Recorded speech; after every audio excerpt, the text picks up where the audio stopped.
ప్రణాళికతో వస్తోంది. కాంగ్రెస్ మేనిఫెస్టో దేశమే ఉలిక్కి పడేలా ఉంది.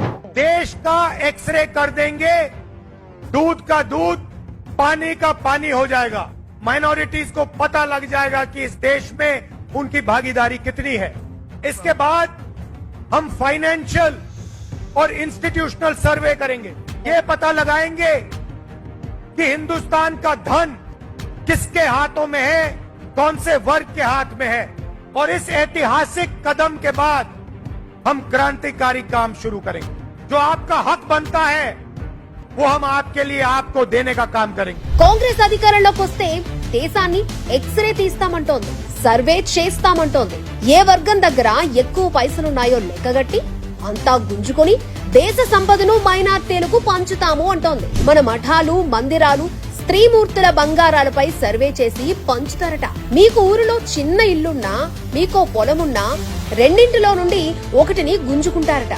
విదేశాల్లో ముస్లింలు చదువుకోవడానికి మౌలానా ఆజాద్ స్కాలర్షిప్లను పునరుద్ధరిస్తుందట. ముస్లిం మైనార్టీలకు బ్యాంకుల్లో వ్యక్తిగత పూచీతో రుణాలిస్తారట. కాంగ్రెస్ ప్రభుత్వంలో ఉన్నప్పుడు మన్మోహన్ సింగ్ ఈ దేశ సంపదపై తొలి హక్కు ముస్లింలదే అన్నారు. ఇప్పుడు అదే చేయాలని చూస్తోంది కాంగ్రెస్.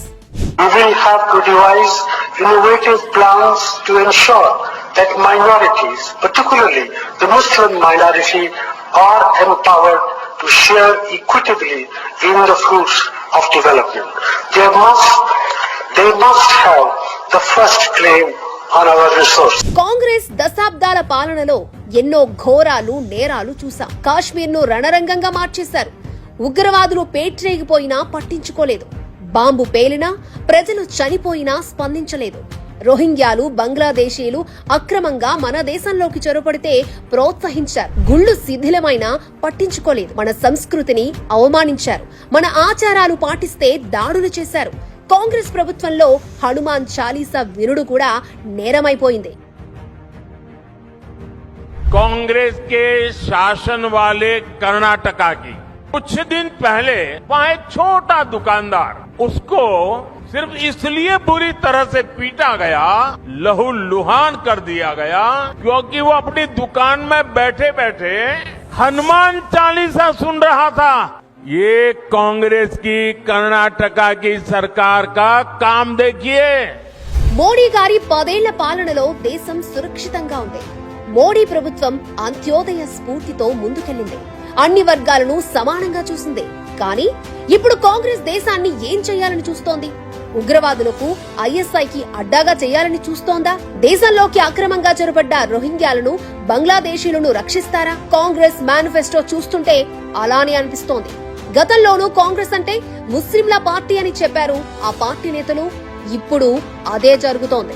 కాంగ్రెస్ పార్టీ అంటేనే అది ముస్లిం సోదరుల యొక్క పార్టీ, ముస్లింల యొక్క పార్టీ. అది ఆ పార్టీ మీ సొంతం. మీ యొక్క హస్తం లేకుండా కాంగ్రెస్ పార్టీ ఎప్పుడు కూడా అధికారంలోకి రాలే. స్వతంత్ర భారతంలో ఇప్పుడు జరగబోయే ఎన్నికలు చాలా కీలకమైనవి. భవిష్యత్తు తరాలకు భద్రత, రక్షణ ఇచ్చే ఎన్నికలివి. దశాబ్దాలుగా కాంగ్రెస్ చేసిన అన్యాయాన్ని సరిదిద్దుకునే ఎన్నిక ఇది. సిఏఏ ఇంకా స్ట్రాంగ్ గా అమలు కావాలన్నా, ఎన్ఆర్సీ తక్షణమే రావాలి అన్నా, పాపులేషన్ కంట్రోల్ కావాలన్నా, యూనిఫామ్ సివిల్ కోడ్ ఆచరణలోకి రావాలన్నా మళ్లీ మోడీనే ప్రధాని కావాలి. అందుకే ఈ ఎన్నికల్లో నరేంద్ర మోడీ గారిని మనం బలపరచడమే కాదు, 10 మందితో కమలానికి ఓటు వేయించాలి. కమలమే మన గమనం. లేదంటే కాంగ్రెస్ మన నెత్తి మీద టోపీలు పెట్టి మనల్నే దోచేస్తుంది. తస్మాత్ జాగ్రత్త.